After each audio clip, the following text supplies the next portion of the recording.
just as popular. There's just fewer of us. We're wearing you out.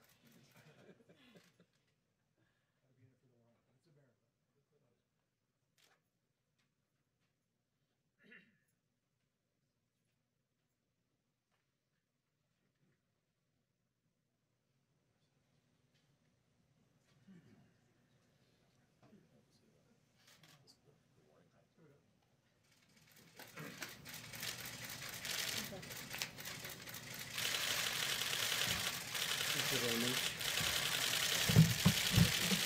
Thank you.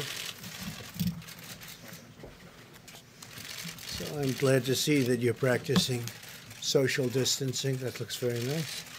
That's very good. I want to thank everybody for being here today. This morning I spoke with the leaders of the G7 nations, and they really had a good meeting. I think it was a very, very productive meeting. I also spoke with our nation's governors. And this afternoon, we're announcing new guidelines for every American to follow over the next 15 days as we combat the virus. Each and every one of us has a critical role to play in stopping the spread and transmission of the virus. We did this today. This was done by a lot of very talented people, some of whom are standing with me, and that's available. And Dr. Birx will be speaking about that in just a few minutes. It's important for the young and healthy people to understand that while they may experience milder symptoms, they can easily spread this virus, and they will spread it indeed, putting countless others in harm's way. We especially worry about our senior citizens. The White House Task Force meets every day and continually updates guidelines based on the fast evolving situation that this has become all over the world. It's all over the world. It's incredible what's happened in such a short period of time. On the guidelines of the task force, the new modeling conducted by Dr. Birx, and our consultation with governors, we've made the decision to further toughen the guidelines and blunt the infection now. We'd much rather be ahead of the curve than behind it, and that's what we are. Therefore, my administration is recommending that all Americans, including the young and healthy, work to engage in schooling from home when possible, avoid gathering in groups of more than 10 people, avoid discretionary travel, and avoid eating and drinking at bars, restaurants, and public food courts. If everyone makes this change or these critical changes and sacrifices now, we will rally together as one nation, and we will defeat the virus, and we're going to have a big celebration all together. With several weeks of focused action, we can turn the corner and turn it quickly. A lot of progress has been made. I'm also pleased to report today that a vaccine candidate has begun the phase 1 clinical trial. This is one of the fastest vaccine development launches in history, not even close. We're also racing to develop antiviral therapies and other treatments, and we've had some promising results, early results, but promising, to reduce the severity and the duration of the symptoms. And I have to say that our government is prepared to do whatever it takes. Whatever it takes, we're doing. We're doing it in every way. And with that, I'd like to just introduce Dr. Birx, who's going to discuss some of the things that we strongly recommend. Thank you. Thank you, Mr. President. I think you know over the last months, we've taken very bold action to stop the virus from coming to our shores. And because of that, we gained time to really get together and understand the progress across the globe of what has worked and what hasn't worked. We now need to appeal to every single American so that they can have their role in stopping the spread of this virus. We've talked about things before about washing your hands, but we really want to focus on if you are sick, no matter who you are, please stay home. If someone in your household is diagnosed with this virus, the entire household should quarantine in the house to prevent spread of the virus to others. The reason we're taking these strong and bold steps is because we know there is virus spread before you develop symptoms, and then we know that there's a large group, we don't know the precise percent yet, that actually is asymptomatic or has such mild cases that they continue to spread the virus. If your children are sick, please keep them home. Now to our older population or those with pre-existing medical conditions, everyone in the household needs to focus on protecting them. Everyone in the household. I want to speak particularly to our largest generation now, our millennials.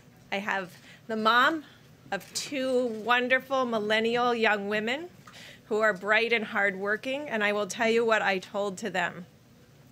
They are the core group that will stop this virus. They are the group that communicates successfully, independent of picking up a phone. They intuitively know how to contact each other without being in large social gatherings. We're asking all of them to hold their gatherings to under 10 people, not just in bars and restaurants, but in homes.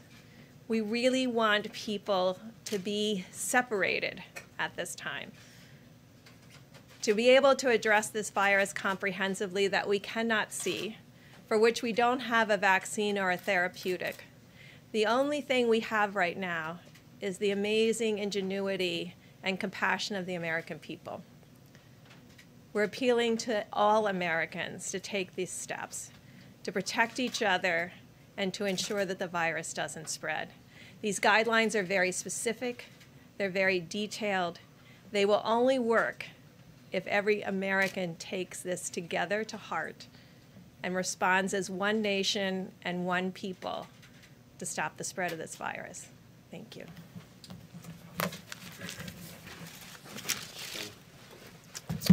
Thank you very much, Dr. Birx. So just to connect with what I mentioned to you in previous discussions in this room, and Dr. Birx said it very well, that in order to be able to contain and curtail this epidemic to not reach its maximum capability, we have a two-pillar approach, one of which I believe has been very effective in preventing the substantial seeding, and namely the travel restrictions that we've discussed many times in this room. The other, equally, if not more important, is when you have infection in your own country, which we do. And, you know, I could read the numbers, but they're really essentially what we've seen yesterday, incremental increases both globally as well as in the United States, with the curve doing that. So therefore, the kinds of things that we do are containment and mitigation. What we're mentioning now, the guidelines, when you look at them carefully, I believe if the people in the United States take them seriously, because they were based on some rather serious consideration back and forth. Some may look at them and say they're going to be really inconvenient for people. Some will look and say, well, maybe we've gone a little bit too far. They were well thought out. And the thing that I want to reemphasize, and I'll say it over and over again, when you're dealing with an emerging infectious diseases outbreak, you are always behind where you think you are if you think that today reflects where you really are. That's not word speak. It means if you think you're here, you're really here because you're only getting the results. Therefore, it will always seem that the best way to address it would to be doing something that looks like it might be an overreaction. It isn't an overreaction. It's a reaction that we feel is commensurate, which is actually going on in reality. So take a look at the guidelines, read them carefully, and we hope that the people of the United States will take them very seriously, because they will fail if people don't adhere to them. We have to have, as a whole country, cooperate and collaborate to make sure these get done. Thank you. Okay, go ahead. Mr. President, a lot of people are concerned about how long all of this might last. Do you have any kind of estimate that if Americans really were to band together Right. and do what the White House is suggesting, how quickly you could turn this corner? My favorite question, I ask it all the time. How many times, Anthony? I think I ask him that question every day, and I speak to Deborah, I speak to a lot of them. I get the opinion. So it seems to me that if we do a really good job, we'll not only hold the death down to a level that is much lower than the other way, had we not done a good job. But people are talking about July August, something like that. So it could be right in that period of time where it washes through. Other people don't like that term, but where it washes through. So is this the new normal until the height of the summer? We'll see what happens, but they think August, could be July, could be longer than that. But I've asked that question many, many times. Yes. That being said, Mr. President, Americans today and looking forward are living with so much anxiety and so Yeah. much fear facing uncertainty right now. I'm curious, how are you talking to your own family about this? How are you talking to your youngest son? Do you empathize with this sense of anxiety? People are really scared. Yeah. No, I think they are very scared. I think they see that we're doing a very professional job. We've been working with the governors and frankly, the mayor's local government at every level. We have FEMA totally involved. FEMA has been, usually we see FEMA for the hurricanes and the tornadoes. Now we have FEMA involved in this. They've been doing a fantastic job locally, working with people that they know because they work, like as an example, in California, in the state of Washington. They work with them a lot on other things, and they're very familiar, so they're working on it. What you can do, and all you can do, is professional, totally competent. We have the best people in the world. We have really the greatest experts in the world. And someday soon, hopefully it'll end and we'll be back to where it was. But this came up, it came up so suddenly. Look, you were surprised. We were all surprised. We heard about it. We heard about reports from China that something was happening, and all of a sudden, we did make a good decision. We closed our borders to China very quickly, very rapidly. Otherwise, we'd be in a very, as Tony has said numerous times, we'd be in a very bad position, much worse than we would be right now. You look at what's happening in other countries. Italy's having a very hard time. But I think that what we do, and I've spoken actually with my son. He says, "How bad is this?" It's bad. It's bad. But we're going to be hopefully a best case, not a worst case, and that's what we're working for. Yes. I think you can clear up some confusion on two key fronts. One is about your own test. The other is about containment efforts. Is the administration considering more aggressive containment options, like a quarantine, a national curfew, restricting Well, we have that domestic very air much. travel? Yeah, we have that very much, and we've been pretty aggressive. We were early with Europe, but we were very, very early with China and other places, and fortunately we were. And as far as containment here, we're coming out with strong suggestions, and it's becoming a little bit automatic. You look at people, they're not doing certain things. For instance, they're obviously not, I wouldn't say the restaurant business is booming, and bars and grills and all. People are self-containing to a large extent. We look forward to the day when we can get back to normal. To be Go ahead, specific, what's your second question? are you considering instituting a nationwide lockdown, a nationwide quarantine? The NSC knocked that down, but there's still some questions about how it all came At this to be. point, not nationwide, but well, there are some places in our nation that are not very affected at all. But we may look at certain areas, certain hotspots, as they call them. We'll be looking at that, but at this moment, no, we're not. The second question is, you said you had your coronavirus test Friday night. The White House doctor's office put out a statement around midnight Friday saying that no test was indicated. So when exactly was your test administered? Well, sir? I had my test. I was late Friday night, and the reason I did it was because I had no symptoms whatsoever. So the doctor said, "You have no symptoms, so we don't see any reason." But when I did the press conference on Friday, everybody was going crazy. Did you do the test? Did you do the test? So very late on Friday night, I did the test. And he may have put out, or the doctor may have put out something I don't know what time the letter went out. Maybe it was put out by somebody else. But the results came back, I believe, the following day. And we tested negative. But the question is, how could the White House doctor's office say a test wasn't indicated, implying that you hadn't had one when in fact you had? Well, I told them that, and I went totally by what they said, the doctors, more than one. They said you don't have any of the symptoms. They checked what you're supposed to check, and that I didn't have symptoms.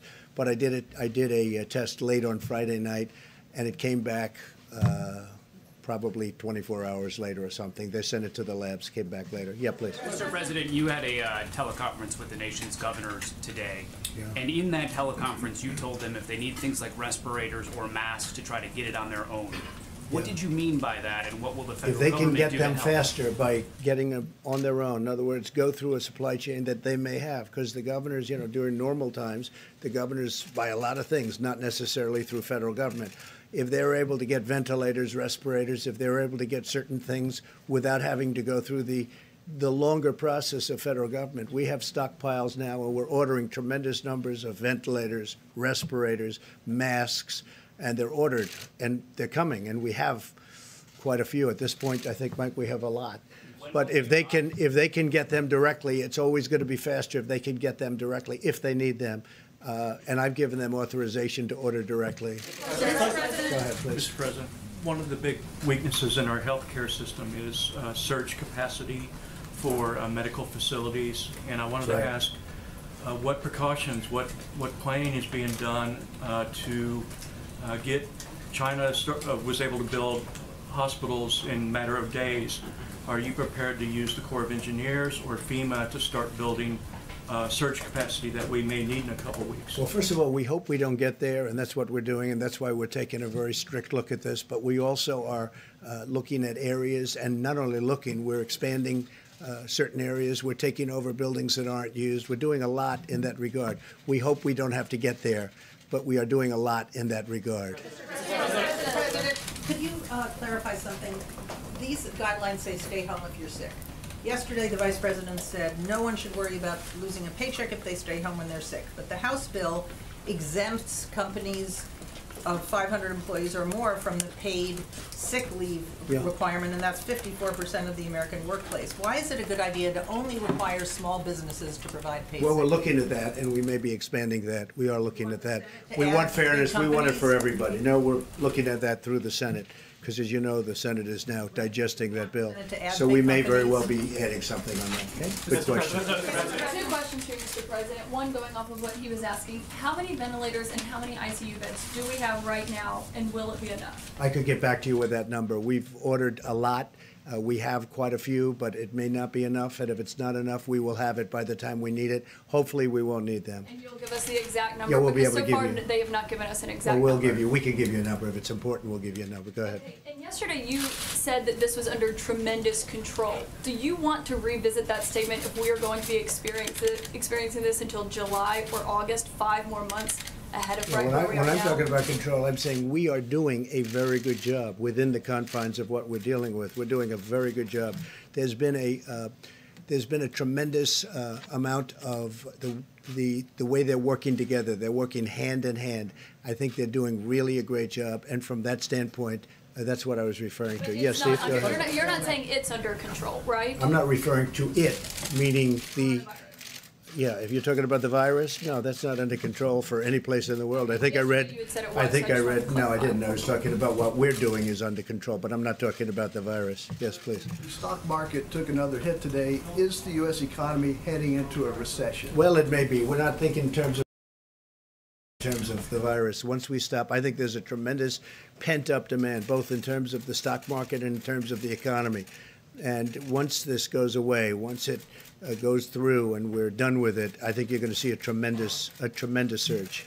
Are you looking at any domestic travel restrictions? I know that's been on the table before, but is that firming up at all? We're not really. We hope we don't have to, Steve. We think that hopefully we won't have to do that, but it's certainly something that we talk about every day.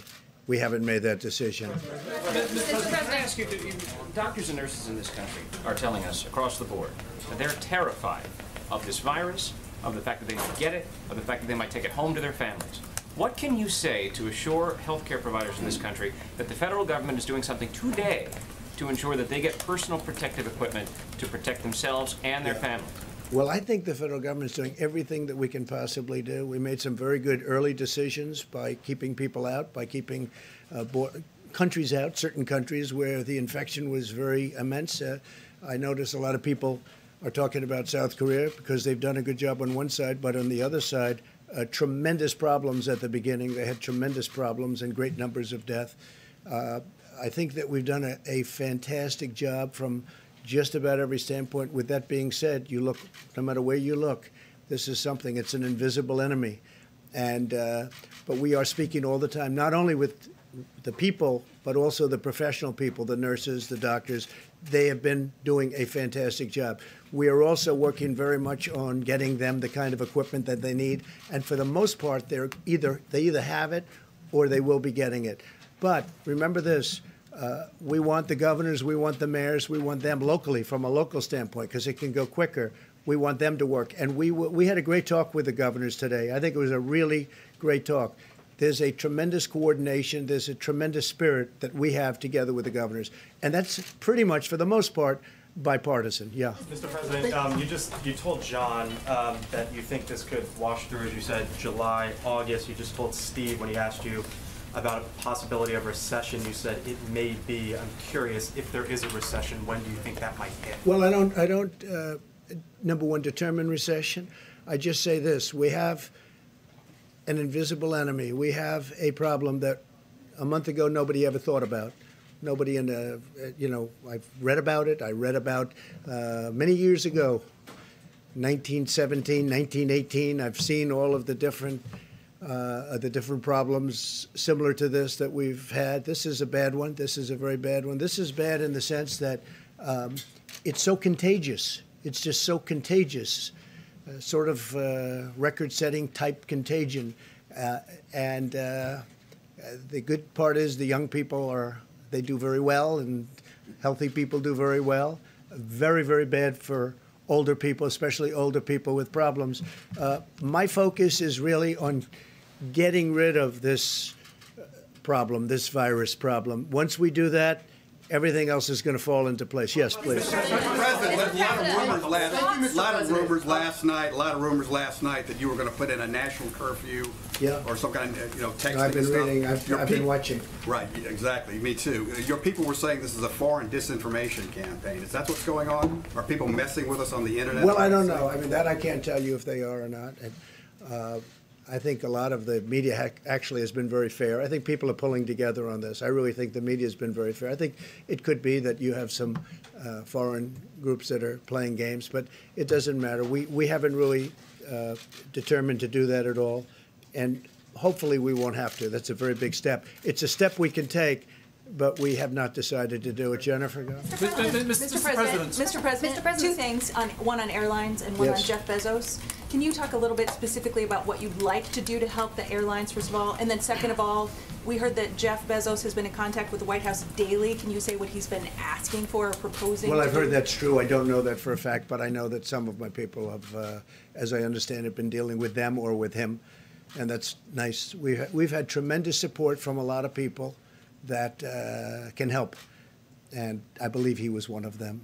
As far as the airlines are concerned, the airlines, we're going to back the airlines 100%. It's not their fault. It's nobody's fault unless you go to the original source, but it's nobody's fault. And we're going to be in a position to help the airlines very much. We've told the airlines we're going to help them. They want $25 billion.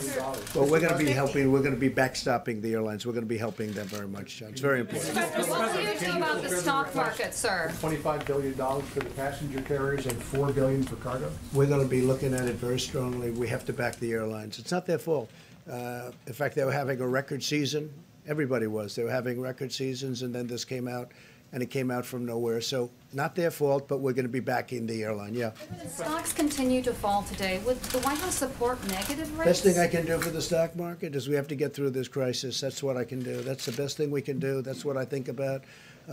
Once this virus is gone, I think you're going to have a stock market like nobody's ever seen before. Thank you, Mr. President. Will be voting tomorrow, Mr. President? Mr. President, the other day you said you don't take He'll be back in a second. He'll be back in a second. I think the question that I think maybe John asked about until July, the guidelines are a 15-day trial guideline to be reconsidering. It isn't that these guidelines are now going to be in effect until July. What the president was saying is that the trajectory of the outbreak may go till then. Make sure we don't think that these are solid in stone till July. Yeah. That would be the outside number. Yeah. Mr. President, you've been criticized. Hold on 1 second, please. Go ahead. To follow up, Senate Republicans, do you want Senate Republicans to change the package that passed the House last week, even though you I think they may decided make it on even better. Look, they're working together very well with the House. They're working very much in unison, like the question before. They're working to only enhance it and make it better and make it fair for everybody. And that's what we're looking to do. So we may go back and forth with the House a little bit, but both will be in a very positive fashion. Please. Yeah, Mr. President, these new guidelines say avoid social gatherings in groups of more than 10 people. The CDC's recommendations yesterday were for people to avoid gatherings of more than 50 people. What's evolved in you and your team's thinking in just the past 24 hours? And also, what exactly do you need to see in a stimulus Well, let me bill? just have the professionals answer that. Would you like to do that? Great. Thank you, and thank you for that question. So we have been working on models day and night around the globe to really predict, because some countries in our very early stage, like the United States, we've been working with groups in the United Kingdom. So we had new information coming out from a model, and what had the biggest impact in the model is social distancing, small groups, not going in public in large groups. But the most important thing was if one person in the household became infected, the whole household self-quarantined for 14 days, because that stops 100% of the transmission outside of the household. And as we talked about early on, it's silent. We had another silent epidemic, HIV. And I just want to recognize the HIV epidemic was solved by the community, the HIV advocates and activists who stood up when no one was listening and got everyone's attention. We're asking that same sense of community to come together and stand up against this virus.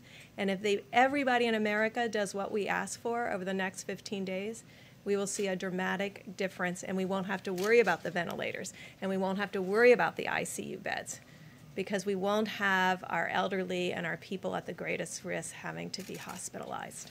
PPE, Dr. Birx, can we ask you to comment on the equipment? Doctor? Go ahead. Yes, Mike, please. Thank you, Mr. President.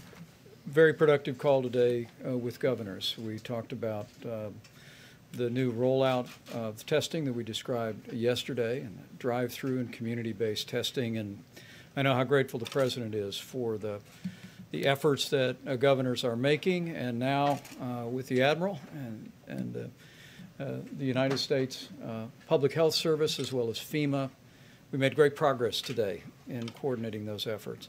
But the other issue that was raised with the President today was personal protective equipment.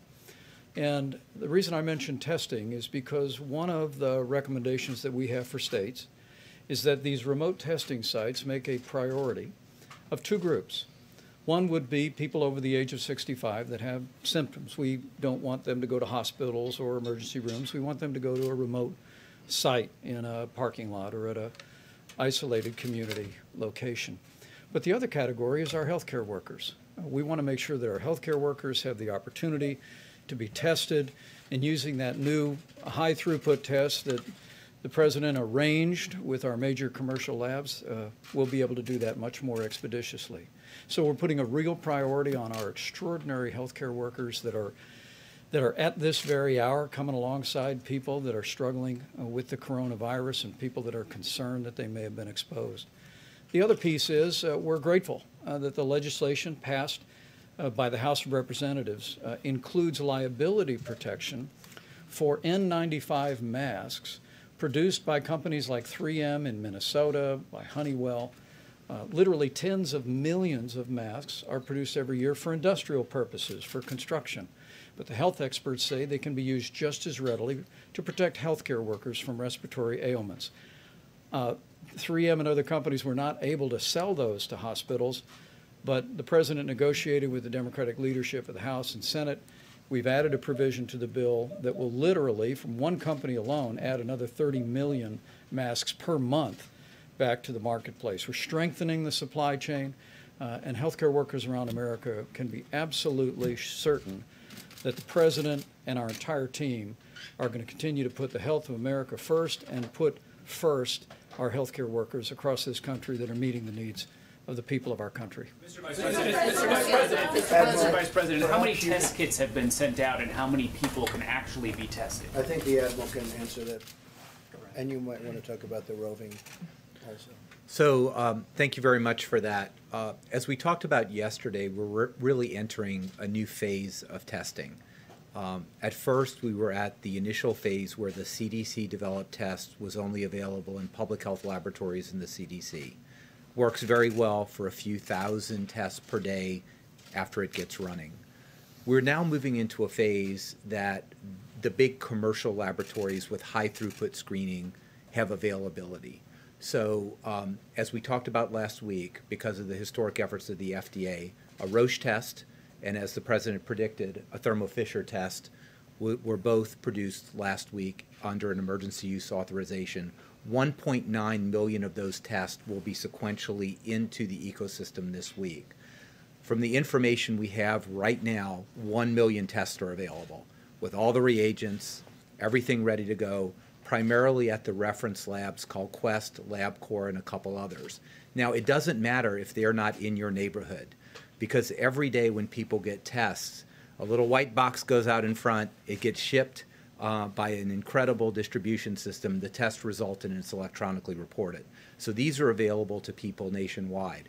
We expect more and more than 1 million coming on board this week as the reagents come up and as people with the testing capacity validate that in their own hospitals and other places. And in the future, we expect at least 2 million next week and at least 5 million the week thereafter.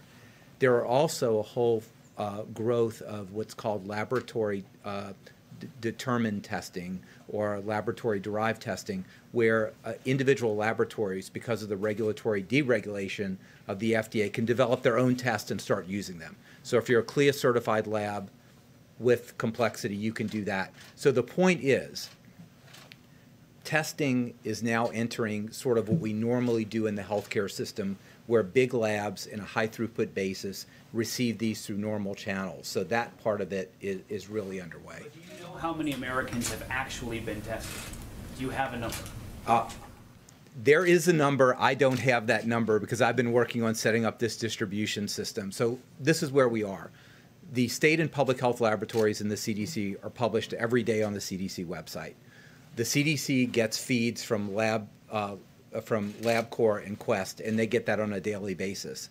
What is not being received right now, and Ambassador Birx is fixing, is that these homegrown tests in highly complex labs don't necessarily get reported in the system. However, as we move forward, particularly in the commercial phase of where we are right now, we expect about 80 to 85% of the tests to flow right into the CDC. We know them. That's not good enough for Ambassador Birx. She wants 100, and we'll work on that. Sir, are you So I think just to put it a different way, a lot of testing has been going on, and I don't believe anybody's been able to do what we're doing and what we will be doing. And let me just say that we talked about the drive-through testing yesterday.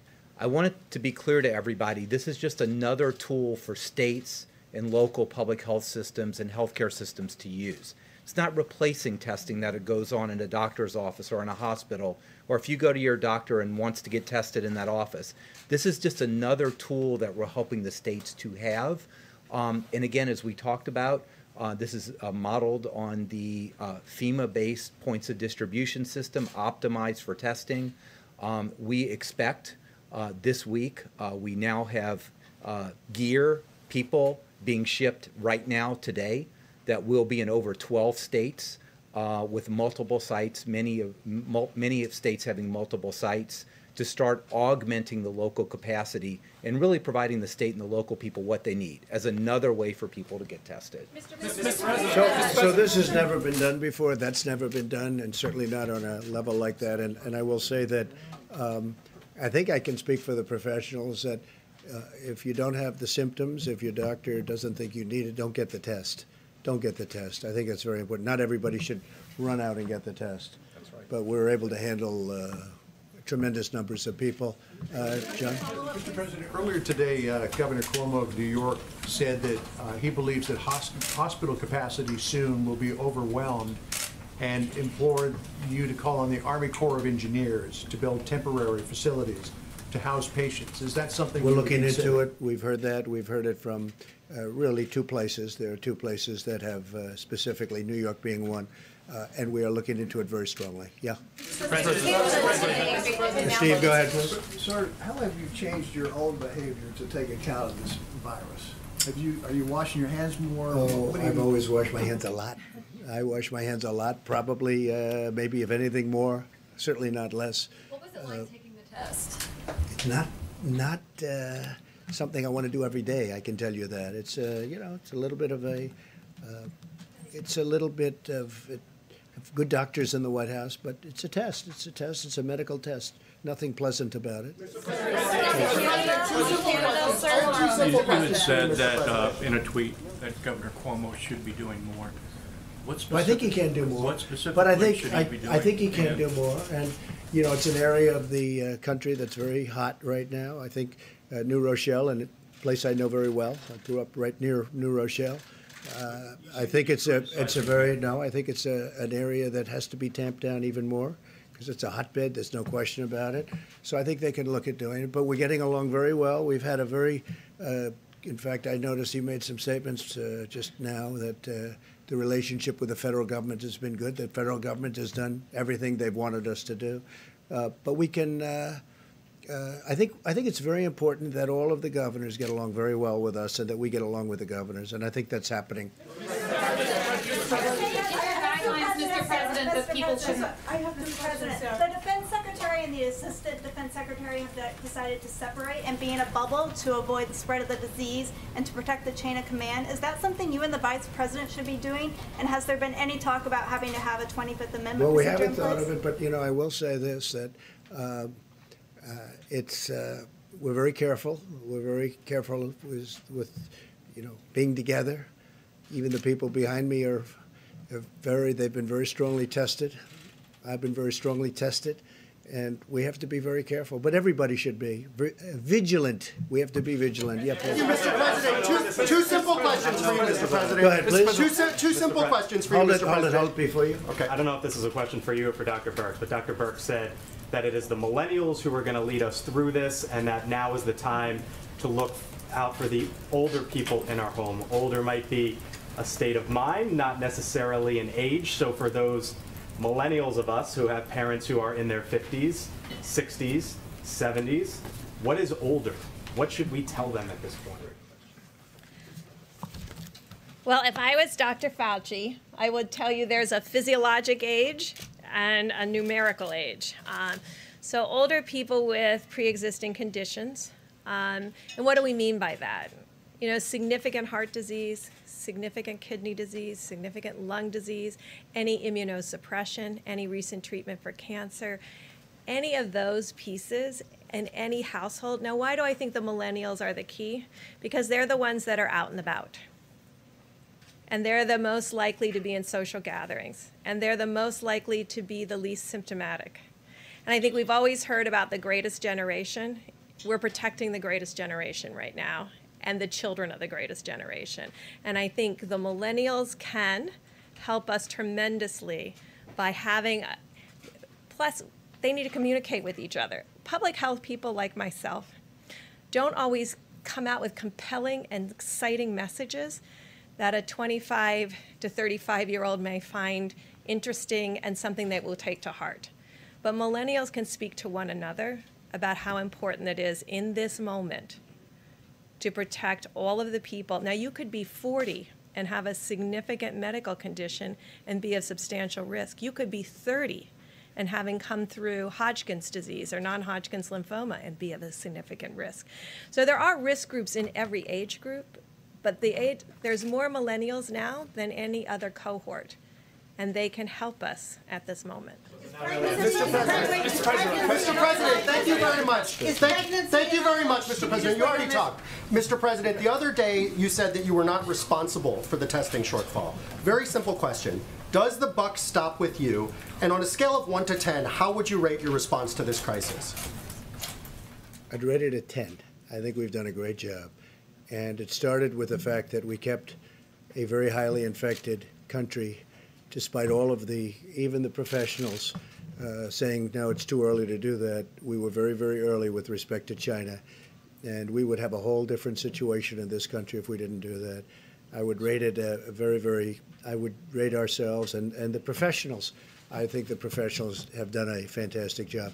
As far as the testing, you heard the Admiral. I think the testing that we've done, we really took over an obsolete system, or put it maybe in a different way, a system that wasn't meant to do anything like this. We took it over, and we're doing something that's never been done in this country. And I think that we are doing very well. We took the system, we worked with the system we had, and we broke down the system purposely. We broke it down in order to do what we're doing now. And within a short period of time, and even now, we're testing tremendous numbers of people.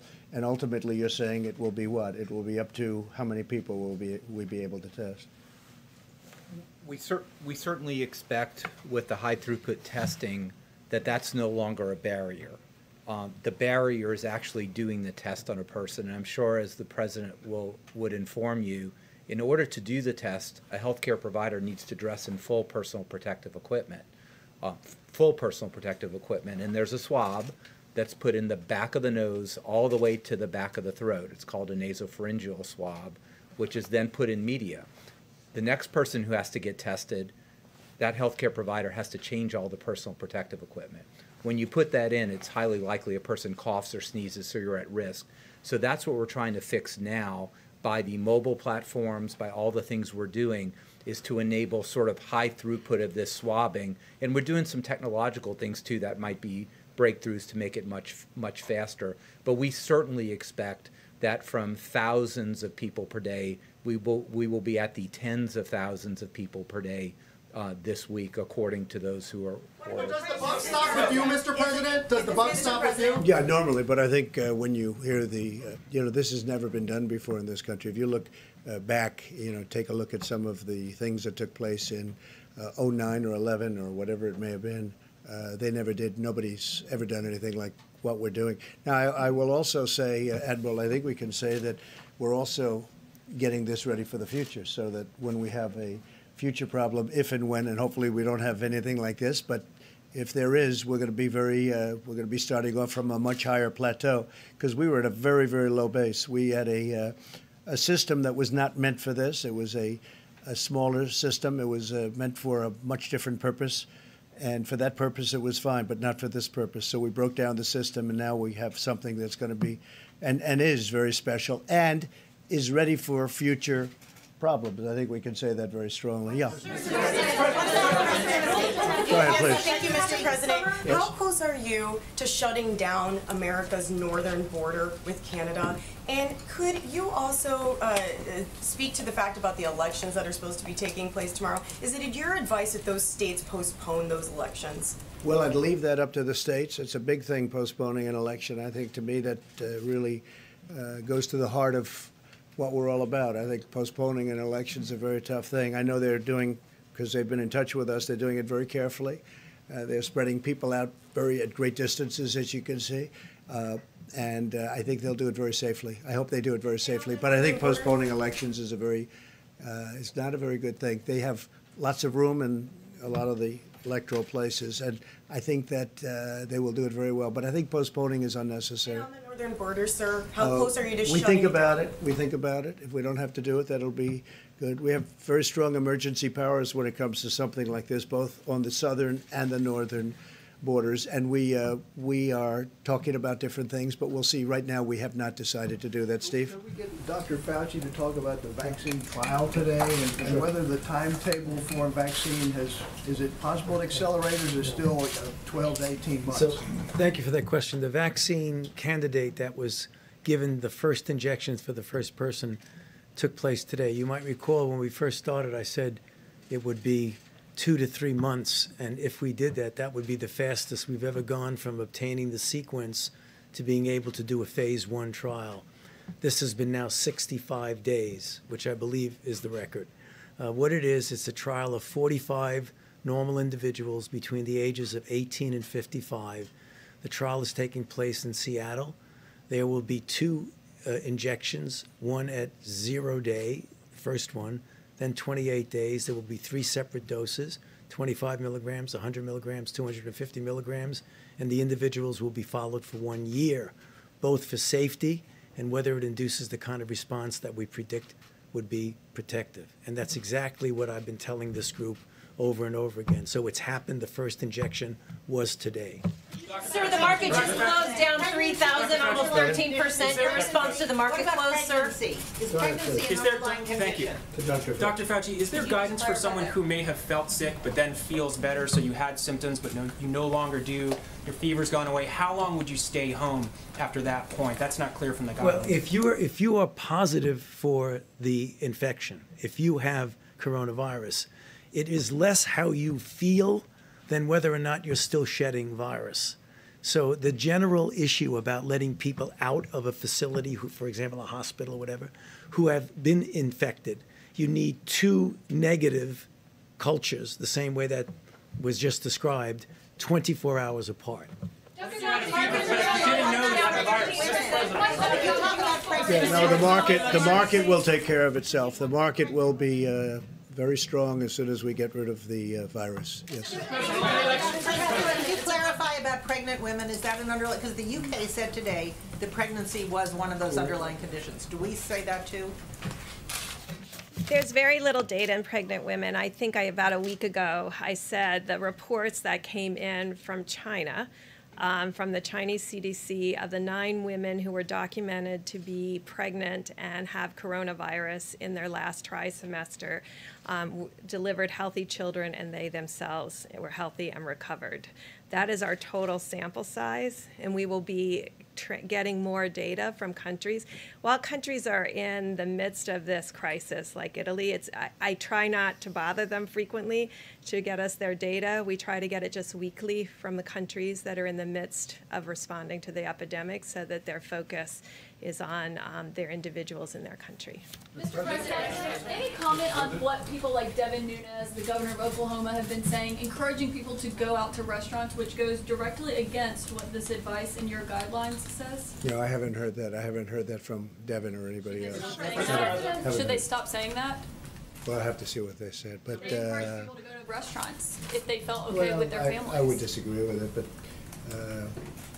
right now we don't have an order one way or the other. We don't have an order, but I think it's probably better that you don't, especially in certain areas. Oklahoma doesn't have a tremendous problem. Oklahoma, you said the governor of Oklahoma. Devin Nunes is another. Yeah, well, I hadn't heard that. So should they be doing that, or should they not be doing that? Oh, it's adverse to Oklahoma? what the professionals are saying. That's, you know. And what you're saying in your guidelines, Yeah. that people shouldn't No, be going it's to adverse, restaurants. but I'll take a look at it. Absolutely. I don't know who would be best to answer this question, maybe Secretary Hayes or Dr. Fauci.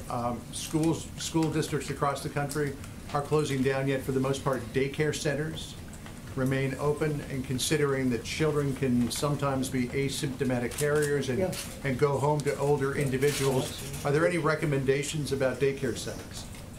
I'd prefer if one of our medical professionals discuss that, given that's a clinical recommendation.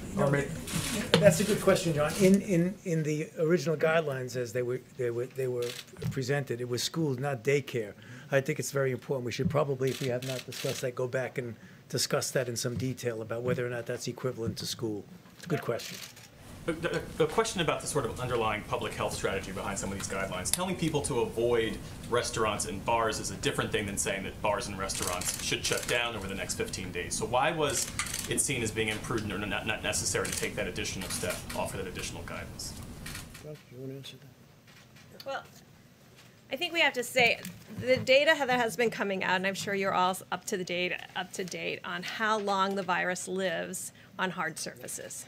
And that has been our concern over the last 2 weeks. No, I'm sorry. Go ahead. Okay. Good. I just wanted to read. There's an answer to this. Oh, yeah. Go ahead, Tony. He was my mentor, so I'm going to have to let him speak. The small print here, it's really small print. In states with evidence of community transmission, bars, restaurants, food courts, gyms, and other indoor and outdoor venues where groups of people congregate should be closed. So, Mr. President, are you telling governors in those states then to close all their restaurants? Well, and we their haven't bars? said that yet. Why We're not? recommending, But if but you we're think this will recommending work. things. No, we haven't gone to that step yet. That could happen, but we haven't gone there yet. Please.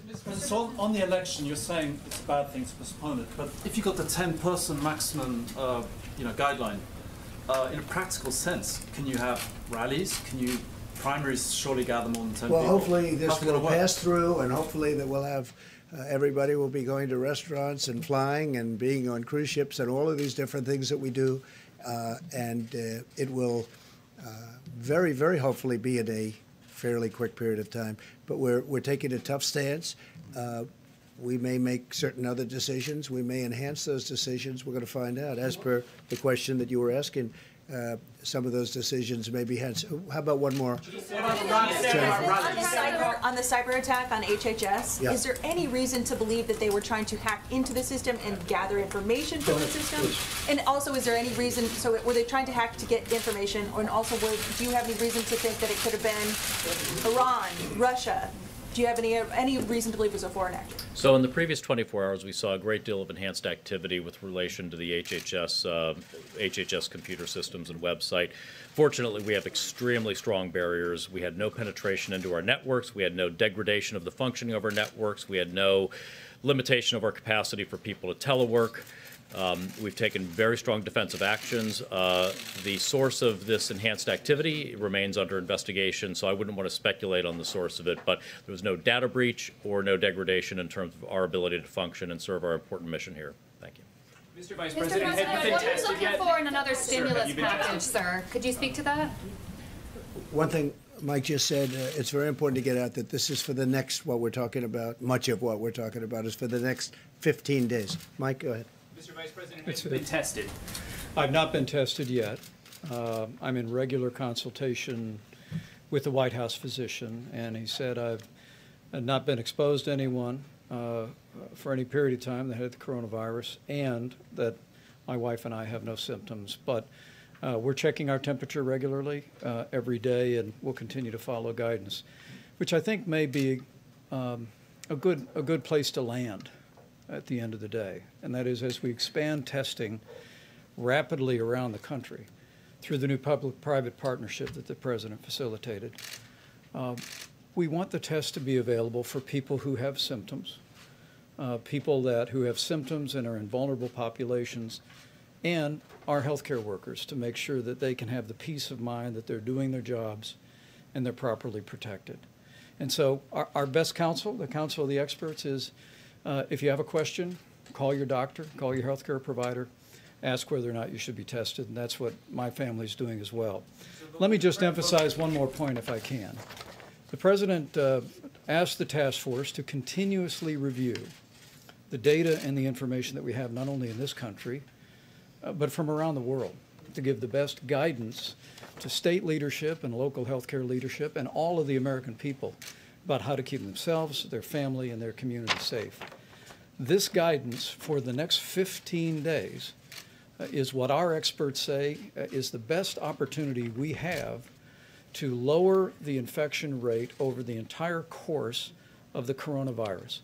Just as the President did by suspending travel from China, just as he did with travel advisories and screening from Italy and South Korea, just as we've done with Europe and at midnight tonight with the UK and Ireland. We'll continue to take very decisive steps to lower the spread of the coronavirus. But we want every American to know, and we would ask all of you in the media to spread the word of the American people that this is advice on behalf of the President of the United States to every American, what you can do over the next 15 days to prevent the spread of the coronavirus. And we're calling on every American to do your part, because together we'll get through this and we'll find our way forward.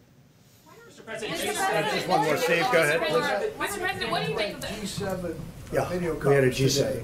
What was the upshot of It that? And was, are you still going to be able to meet at Camp David? I think Well, it it's looks in like June. it. And are you confident in their responses, as you are with I'm your very own? confident that they're in a position that some of them are in a rough position, if you look at a couple of them, and some are heading toward pretty rough territory. We had a very good conference. It was a teleconference. Everybody was on the phone, every leader. And almost 100% was devoted to the subject that we're talking about today. And they are working very hard. And they're very concerned, obviously, but they're working very hard. But I would say just about all of it was, Steve, all of it was devoted to what we're talking about. Hold that summit at Camp David? I think so. I mean, so far it seems we didn't even discuss that.